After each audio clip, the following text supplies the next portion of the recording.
The following program is sponsored by Jewish Federation of Palm Beach County and the generous gifts of these contributors.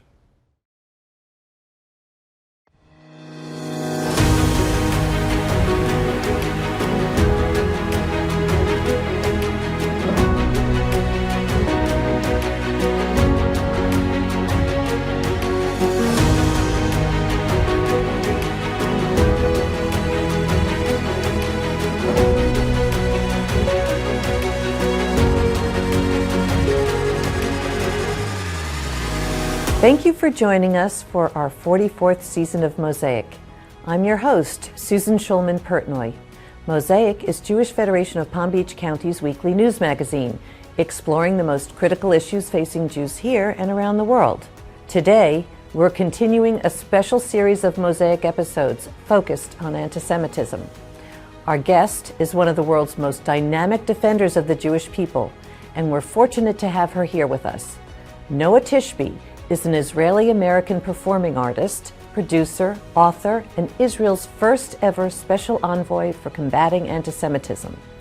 She'll inform us on the state of this ever-present threat when we come back.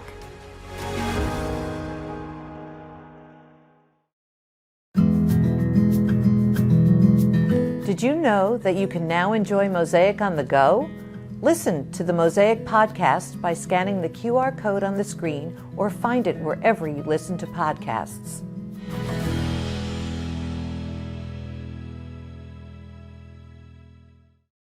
Joining us today is a very special guest, Noa Tishby. Noa is an Israeli-American. She's a producer, she's an actress, an author, and an activist. She's also Israel's first special envoy to combat anti-Semitism and the delegitimization of Israel. Noa, it's a thrill to have you on the show. Thank you so much. Oh my God, by the way, nobody can actually say this word. Delegitimization is a word that literally everybody makes a mistake at, so I was like very impressed.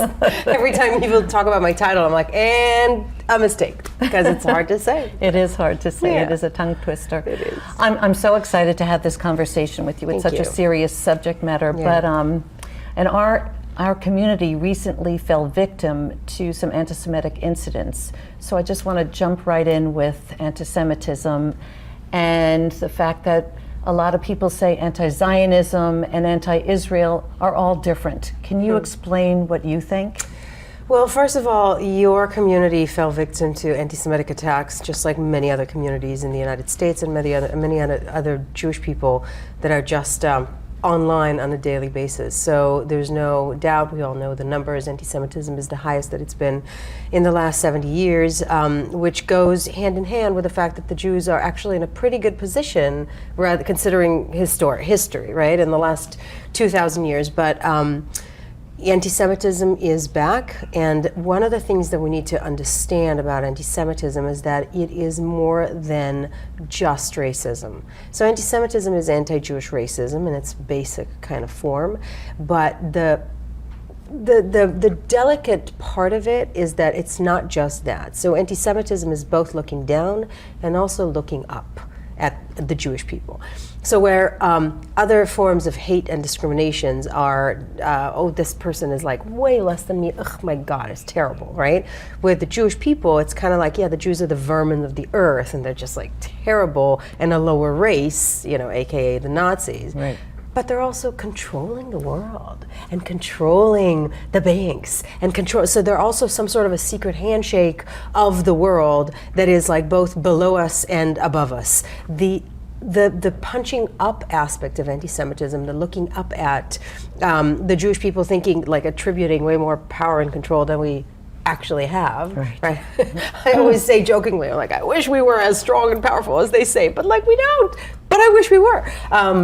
So the aspect of that is that it can be perceived as being anti-Jewish, can be perceived as speaking truth to power. And this is where it becomes a very a delicate thing to decipher, because people would be like, what, you control everything, you guys are doing great. And we know historically that this conspiracy theory of Jewish control caused bloodshed throughout the years. So a lot of what we see today in terms of attacks, offline, real-world attacks against Jews come because people feel like the Jewish people have too much power, they need to be taken down. There were 2 people that were shot in Los Angeles, out of a Los Angeles synagogue. There were anti-Semitic slurs at a soccer game in the University of Denver, in Miami, in a high school in Miami, in the University of Denver. There were dorm rooms that were, pork was left outside and mezuzahs were ripped off. So the anti-Semitism is back with a vengeance. Now, when it comes to anti-Israel, this is the other thing that people need to understand and learn to identify, is today's anti-Semitism, the majority of it, and when I say the majority, I mean 69 to 84% of online anti-Semitism, right, is actually anti-Jewish rhetoric, anti-Israel rhetoric. So it's actually anti-Semitism. So whereas before there was a kind of like a conspiracy of like, let's just rid the world of the Jew, and everything's going to be fine. Now it just flipped to, the Jews are fine, but let's just rid the world of the Jewish state, and everything will be fine. It's all good. It's just that Israel just happens to be the big bad wolf of the entire universe, and this country just happens to be Jewish, okay? So anti-Zionism is anti-Semitism. It's exactly the same. Now, anti-Zionism is not like criticizing Israeli policies or criticizing Israeli politicians or Israeli governments. That is completely valid. As an Israeli American, I do this a lot. We all do. Obviously, it's a part of a flourishing democracy, right? So criticizing Israeli policies is fine. But wanting to dismantle the state of Israel is anti-Semitic. There are no 2 other ways to, there's no other way to kind of like understand this, because you are trying to dismantle one country, and that country happens to be Jewish. So this is what we need to all understand, that right now we're dealing with various types of anti-Semitism. The most prevalent of them, the most popular of them, is actually anti-Israel rhetoric. It's just frightening. It really is. It really is. You know what? But it's okay. We've been through this before. We know how to handle it. Yes. We'll be fine. You started off singing and acting in Israel. You came to the United States and continued in the entertainment business. Then you had a book published in 2021 called Israel: A Simple Guide to the Most Misunderstood Country on Earth. Everybody should read it, by the way. It's a great lesson in history and what's wrong with the delegitimization of Israel. Very important read. Thank you, and I love that it's all messed up. You see this? I love it. It's got like all these. I love it. I love it. People like write in my book and post it. Have post-its and like, and like what's it called? It's called like donkey ears when you fold it. Flip it. Yeah, flip it, because that's what I do to books when I read them. I mess them up. So I like when people do that to my book. And then, not to mention that in 2022, I think April 2022, then Foreign Minister Yair Lapid appointed you to be the first ever special envoy to combat anti-Semitism and the delegitimization of Israel. Wow. Yeah. How and why did you become such an advocate for Israel? So it's not as simple as, it's not like I was an actress and then suddenly I wrote a book. Like there was a long progression of things that happened, and you've read the book, so you know what I'm talking about. So there was a long progression of me, the bottom line, not being able to shut up.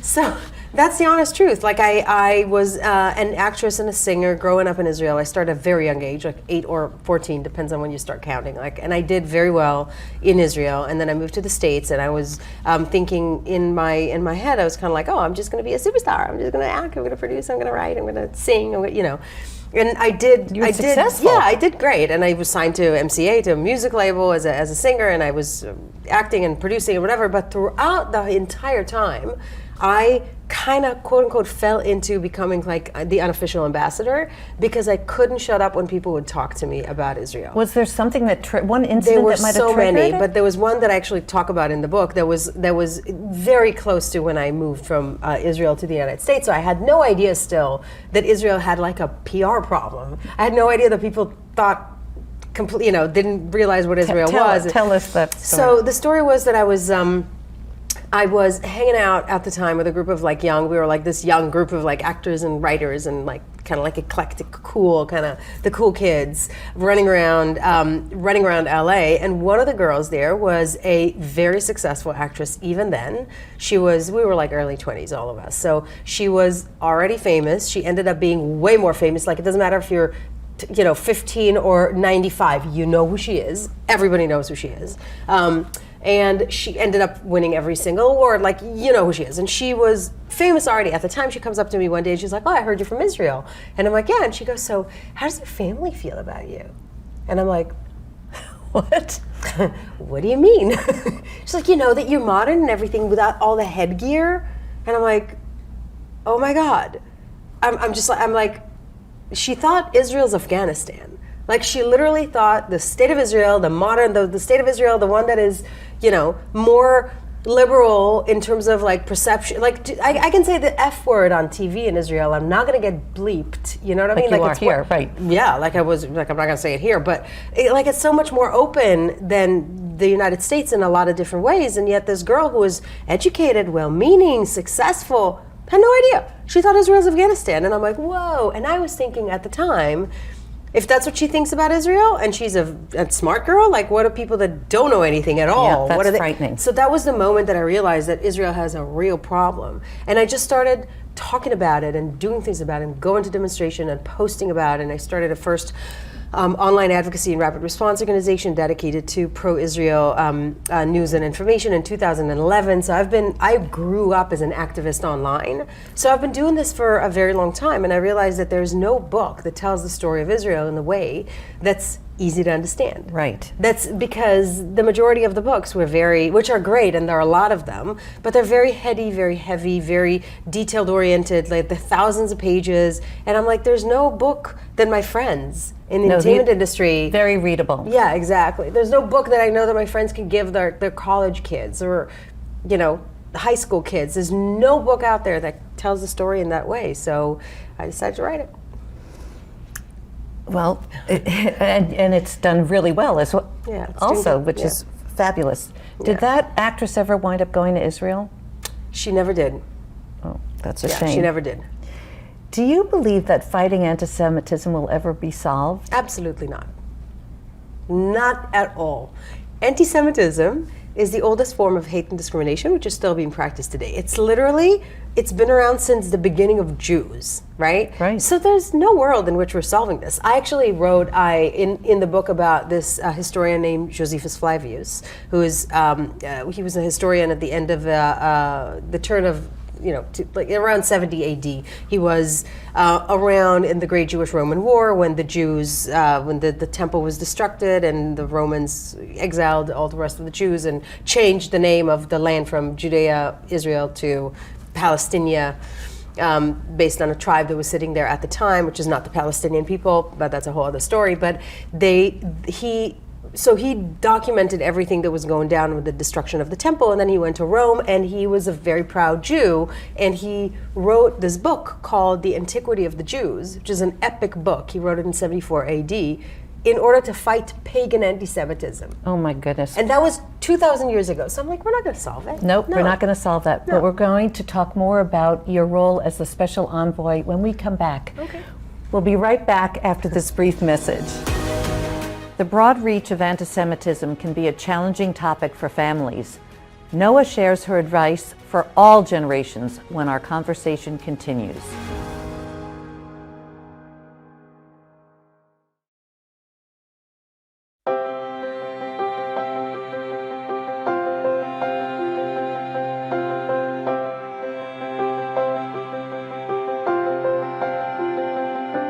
We're so proud to celebrate our community visionaries, donors who contribute $1 million or more, serving as an inspiration for all of Jewish Palm Beach.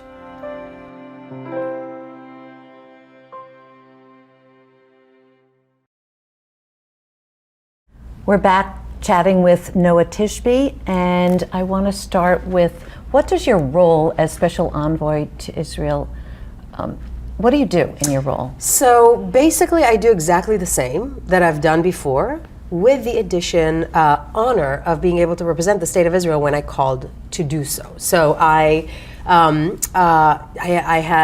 the honor in September to represent Israel in a congressional hearing. It's called the Bi-Parliamentary Hearing for to combat Bi-Parliamentary Task Force to combat online anti-Semitism, and I spoke in front of Congress, in front of a congressional hearing. And you about, were with Deborah Lipstadt. Oh my goodness! I'm such a fangirl. Oh my God, it's amazing being able to work with her and to be her colleague is a dream come true. It really is. So we're sitting there. You walk into this room. It's that room of congressional hearings. It's very awe-inspiring, and I was able to speak my mind and have these words be the official representation of the state of Israel, which is great. Which is amazing. Yeah, that is really something. I mean, prideful. Really prideful. Absolutely. Do you have any goals with your position? Are you going to change your strategy about your advocacy because of this special role? I was requested by then Foreign Minister Yair Lapid to not change anything in my strategy. Okay. Not to become more quote unquote diplomatic, not to become more less conversational, not to change my style or my who I am. That was very useful for the state of Israel back then, and it is still now. So again, I'm not changing anything. I'm going to continue responding to whatever it is that's happening. So the Super Bowl was happening, and then I saw the halftime show, and I was like, whoa, what's going on here? I started getting a lot of text messages from friends and people online going, why is she singing so many Kanye songs? And I posted a little video, basically a story on Instagram, then I posted to Twitter. 30 seconds, kind of going, why did she have to sing Kanye? And if it would have been, if it would have been a person who said, I'm going to go DEFCON 3 on any other ethnicity, just insert any other ethnicity, that person wouldn't have been celebrated at the Super Bowl so soon. I'm not even saying canceled them forever, but I'm saying just like back down for a little bit. Just give us a year, all right, of like just recovering from these anti-Semitic tirades and attacks, right? So I posted this little video, didn't think much of it, went to dinner, came back the next day, nearly 20 million views. Oh my goodness. That never, like it went viral like crazy. It's like Newsweek picked it up and a bunch of other media outlets, and they were like, she's calling out Kanye. And I'm like, yes, I'm calling it out. And I am used to being attacked online, but this was a whole other level. Like the level of anti-Semitic attacks that I received after that particular post was shocking, even to me. And I just posted today, if you're just go on my Instagram, on my Twitter, respond to that, just like sharing a few of them. It was like, go F yourself, hashtag Jew, and like references to Hitler, a lot of Hitler, like Hitler should have completed the job, like so anti-Semitic. And I'm like just looking at it going, wow, I'm an adult and I've been in this world for a very long time, and I can handle it. I can brush it off. I can be like, all right, you guys are insane. It's just like a bunch of insanity. But our younger generation, they're online, they're experiencing this. If you're a 20-year-old or an 18-year-old, this is very difficult. Very difficult. It is. So what do you suggest they do? I suggest they ignore it. I really do. I do a lot of speaking to colleges and to high schools, and it's hard to explain to the younger generation that we live in a world today in which everybody thinks that their opinion matters, and it doesn't. So I'm like, the fact that this idiot online is saying whatever, it just means that person thinks that. I don't care. But it's very difficult for them. For younger people. But these especially these Hollywood people are extraordinarily powerful, and they say the worst things. Mm-hmm. And you in your book mentioned, when it really took me aback when I read it, that somebody that posted something right after the last Gaza, it was Hadid. Yeah. She has more followers than all of the Jews in the world. Oh, no. That statistic, like more by like a lot. Those by 10 times more than like the number of Jews in the world.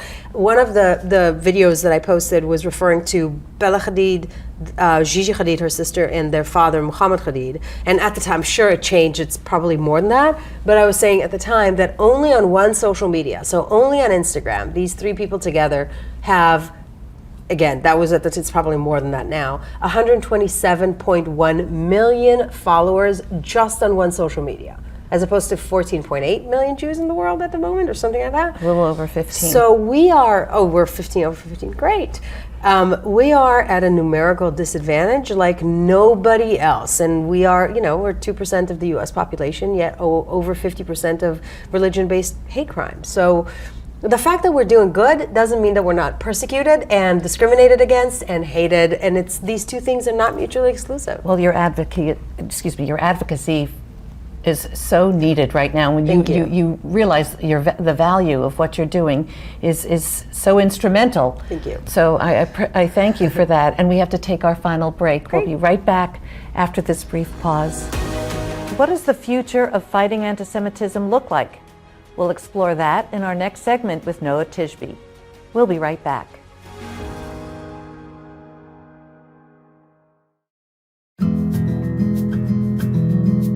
Did you know that you can now enjoy Mosaic on the go? Listen to the Mosaic podcast by scanning the QR code on the screen or find it wherever you listen to podcasts.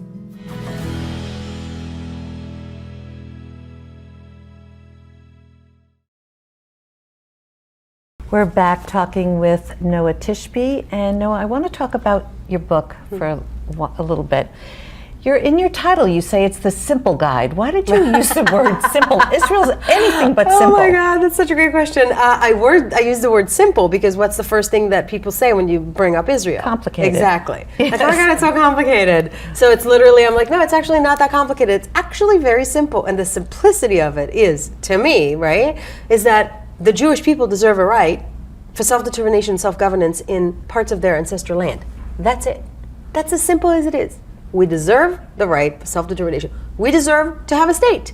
Zionism is a progressive movement that is entirely valid. So now we can have a conversation about policies, if anybody wants to have a conversation about policy. But the problem is that in certain circles, the conversation about Israel shifted from policy debates, right? I hate this politician, I like that politician, I don't like what Israel is doing in terms of this policy or the other, to delegitimizing Israel's right to exist. That's terrible. And it's the only country in the world that has this privilege and this honor of being, its mere existence is being questioned. So it shifted from policy debate to kind of like a question of like, yeah, but is Israel a real state, or is it like a colonialist endeavor that needs to be dismantled? And that was something that when I started hearing this in various circles, I'm like, whoa. You're hearing more than that. You're hearing apartheid state, apartheid, genocide, ethnic cleansing, like all these things that are just like, I don't know if you saw, I reposted it, Richie Torres, which is, is a Democratic congressman from District Number 15. And he's a progressive, he is half black, half Latin, a gay, and a huge supporter of Israel, was confronted in a town hall by Israel's committing ethnic cleansing with the Palestinians. And the way that he answered to that was extraordinary. Basically talking about the numbers of Palestinians at the beginning of the establishment of the state to today. So a pushback like that with the cunning use of facts, as I say, but the cunning use of facts is extraordinarily needed, not just by the Jewish community, but by allies. And Richie is one of the strongest allies that we have. Which is really something critical that we're trying to do. Yeah. Yeah. Because again, the conspiracy theory around Jews, people see the Jewish people and we've been free and we have been able to prosper in various countries around the world these days. And we were like, oh, the Jews are fine, but we're not. So we need allies. So how can Jewish federations navigate these falsehoods? Again, with a cunning use of fact, and enlist as many allies from outside of our community as possible. This is, I think, extraordinarily important. Reach out to people from outside our community, outside of bubble, is crucial. You sprinkle a little autobiographical tidbits throughout your book, and I gathered that your family was a critical component to the establishment of the State of Israel. Yeah, as were a lot of people back then. That's okay, but I'm talking about you. Yeah. Can you share a little bit about that with us? Yeah, so my family was super Zionist. So my family arrived into the Yishuv. My great-grandfather came in 1922 to start the Ministry of Industry and Trade in Jerusalem. My grandmother was one of the founders of the first kibbutz in Israel, and therefore the first kibbutz in the world, Ganya.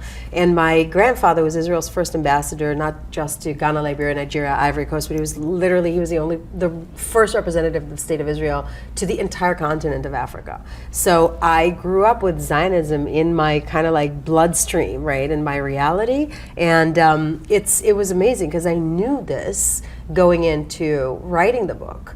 But the more I was in the process of writing it, the more my editor from Simon & Schuster and my agent were pushing me to put in the book. So whereas in the, let's say the book proposal, it was probably 6% of my personal story. Like the more we were going into it, the more they were like, more, write more. And I started doing this research and found amazing things about my family, which I didn't know about, and also family members that like distant relatives in various places around the world, which was incredible from both sides. Your grandfather would be so proud of you.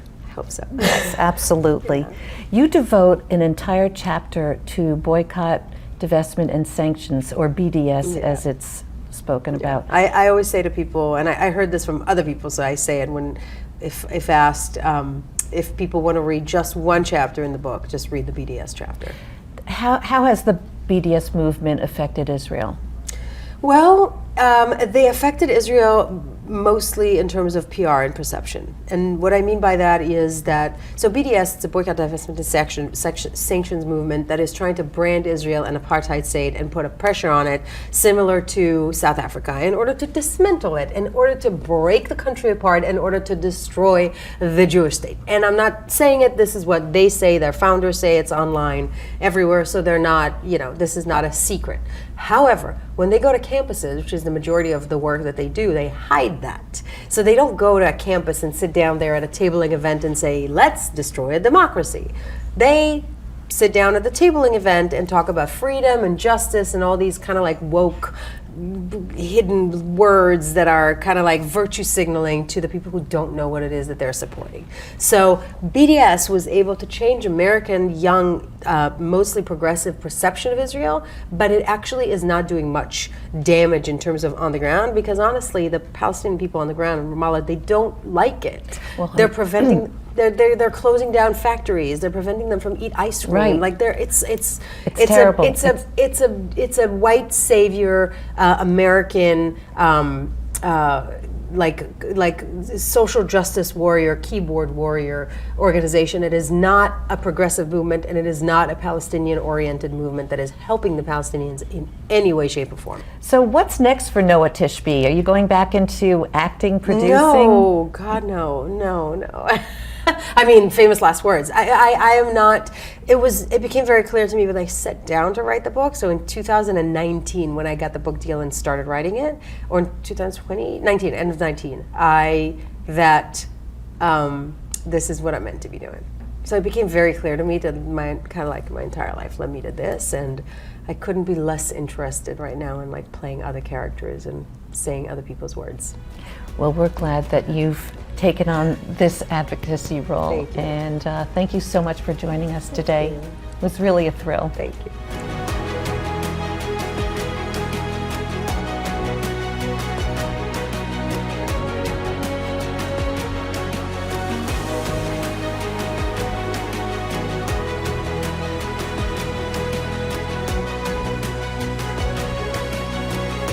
This program is sponsored by Jewish Federation of Palm Beach County.